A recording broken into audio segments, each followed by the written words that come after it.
अगर भारत का कोई सबसे विवादास्पद नेता अगर होगा तो उनका नाम अगर लिया जाए तो असदुद्दीन ओवैसी अ, अक्सर भी सुर्खियों में रहते हैं। अपने धमाकेदार इंटरव्यू के लिए भी जाने जाते हैं।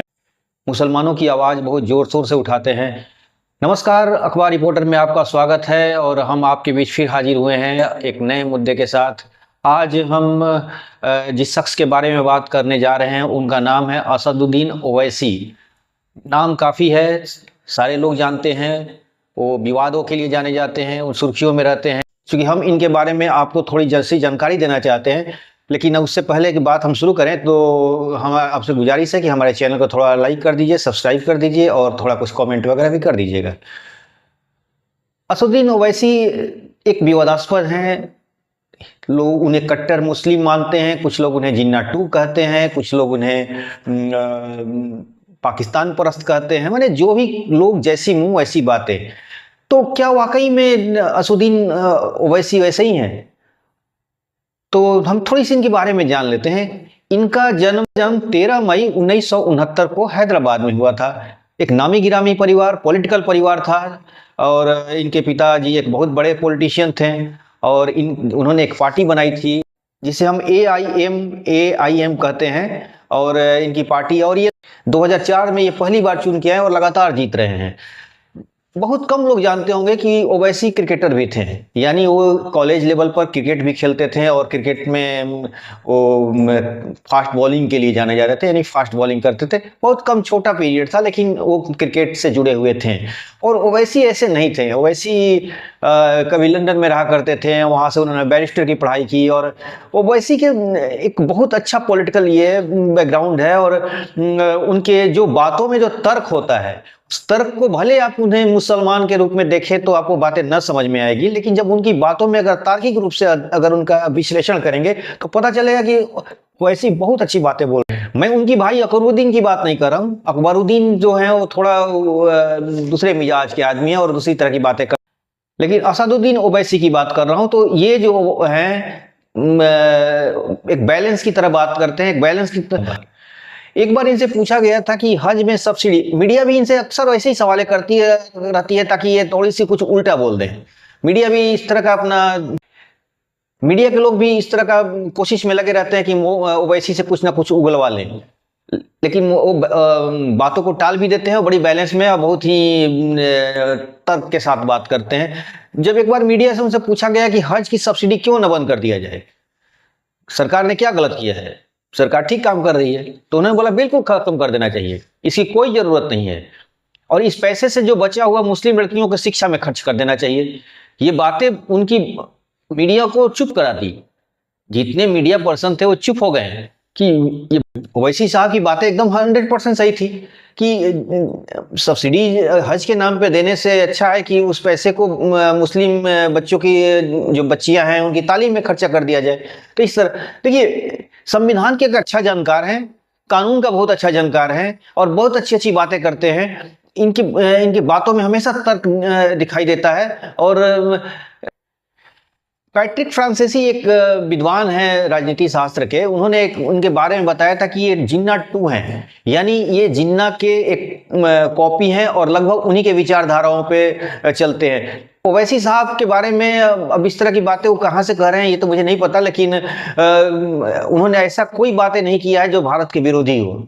ऐसा कोई बात, जब मुंबई पे पहली बार हमला हुआ था तो मुंबई होटल में हमला हुआ था तो उन्होंने जितने आतंकवादियों को बोला था कि इनको पकड़ के इनको गोली मार देना चाहिए। मैंने इस तरह की बातें किया था। जो हमारा देश का दुश्मन हो सकता है वो मुसलमान नहीं हो सकता है, इस तरह की बातें उन्होंने की थी।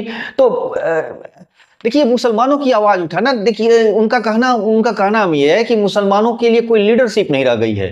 जो पार्टियां हैं उन्हें बस यूज कर रही हैं और उनको एक वोटर के रूप में इस्तेमाल कर रही हैं और बाकी और कुछ नहीं कर रही हैं। और उनके आज मुसलमानों की हालत दलितों के बराबर हुआ है। और ये बातें वही नहीं बोल रहे हैं, सच्चर कमेटी की जो रिपोर्ट आई थी उसमें भी बताया गया था कि मुसलमानों की हालत बहुत खराब है, उनकी हालत दलितों के बराबर हो गई है। ओवैसी साहब का कहना है कि सरकार एक ऐसी नीतियां लाए जिससे मुसलमानों के लाइफ को ऊंचा उठाया जा सके। मुसलमानों की स्थिति दलितों से भी कहीं कहीं तो खराब है, स्थिति है। तो उनकी एक आवाज तो होना चाहिए, उनकी वो आवाज। और वैसी साहब कहना है कि मैं उनका आवाज बनना चाहता हूं।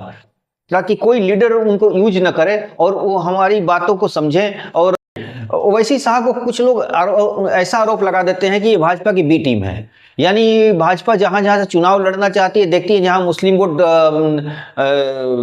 कांग्रेस को चला जाए या दूसरी पार्टियों को चला जाए, तो वो वोटों को बिखराव लाने के लिए ओवैसी को खड़ा कर देते हैं, ताकि उनको वोट कटवा भी लोग कहने लगते हैं कि ओवैसी साहब आ गए हैं, अब वोट कट। विपक्ष का आरोप है कि अब चूंकि विपक्ष के लोग मुसलमानों को अपना वोटर मानते हैं, बहुत सारे लोग, जैसे समाजवादी पार्टी उत्तर प्रदेश में, बिहार में राजद के हैं, और नीतीश कुमार की पार्टी मुसलमानों को उनका वोट अच्छा खासा उनको मिलता है।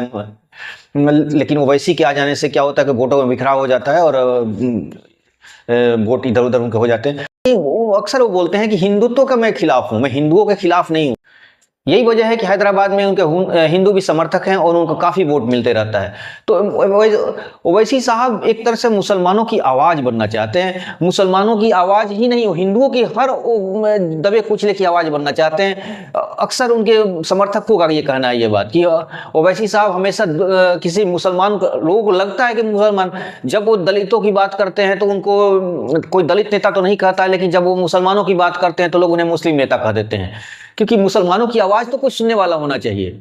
आज सारी पार्टियां सिर्फ इफ्तार की भोजन खा रही हैं, भोज खा रही हैं और पार्टियां दे रही हैं, टोपियां पहन रही हैं, लेकिन मुसलमानों के जीवन में कुछ खास बदलाव नहीं हो रहा उससे। भाजपा इसी चीज को तुष्टिकरण की आरोप लगाती है। तो अब इसकी वजह क्या है कि ऐसा ये लोग क्यों करते हैं, तो पार्टी बस जानती है, लेकिन इनके आरोप जो ओवैसी साहब के विपक्षी जो हैं, उनके विरोधी हैं, ओवैसी साहब को कई तरह के आरोप लगाते हैं। कुछ लोग कहते हैं कि ये पाकिस्तान परस्त है, कुछ लोग कहते हैं ये कि जिन्ना है, कुछ लोग कहते हैं कि भाजपा के बी टीम है। अब ओवैसी साहब क्या है वो तो खुद ओवैसी साहब ही बता सकते हैं कि वो है क्या। तो इस तरह की बातें कहां से निकल के आती हैं ये तो नहीं समझ में आता है। लेकिन ओवैसी साहब ने आज तक कभी ऐसा स्टेटमेंट नहीं दिया है जिससे हिंदू धर्म के ऊपर कुछ आरोप लगे, हिंदू धर्म के ऊपर इस तरह का ओवैसी साहब ने कोई ऐसा स्टेटमेंट नहीं दिया है जिससे ओवैसी साहब पर कभी कोई ये कह दे कि ये हिंदू धर्म विरोधी हैं। हाँ, उन्होंने हिंदुत्व की बातें की, उन्होंने गाय के बारे में भी बोला है कि भाजपा का गाय सिलेक्टेड है, उत्तर प्रदेश में वो जाती है तो माता बन जाती है, लेकिन वही गोवा में जब जाती है तो उसके उनका कोई उससे कोई संबंध नहीं होता। वहाँ पे लोग गाय को काटते भी हैं और बीफ खाते भी हैं, और पूर्वोत्तर में वही हाल है। तो भाजपा क्या कौन सा सिर्फ गाय उसके लिए पवित्र उत्तर प्रदेश और बिहार में ही है, या कुछ हिंदी बेल्ट क्षेत्र में है कि दूसरा जगह भी होना चाहिए? तो कुछ इस तरह की भाजपा ही बताएगी इस बारे में। ये ओवैसी साहब का कहना है, ओवैसी साहब अक्सर ये बातें कहते रहते हैं। तो ओवैसी साहब के छोटी से मैं इंट्रोडक्शन दिया था आपको, आपकी अपनी राय क्या है ओवैसी साहब के बारे में आप बताइएगा अपने कमेंट्स में, कि ओवैसी साहब के बारे में आप क्या विचार रखते हैं, उनके वो कैसे नेता हैं, अच्छे हैं या खराब हैं। जो जैसा भी है, हमें ना किसी का पक्ष लेना है ना समर्थन करना है। मैं जो बातें वो मीडिया में अक्सर तैरते रहती हैं वही बातें मैंने आपको बताया, लेकिन इसलिए ये मत समझिएगा कि मैं किसी का समर्थन कर रहा हूँ या विरोध कर रहा हूँ। तो फिर से आपसे गुजारिश है कि हमारे चैनल को सब्सक्राइब कीजिए, लाइक कीजिए, कमेंट कीजिए और इसे प्रमोट कराइए। बहुत बहुत धन्यवाद। Thank you.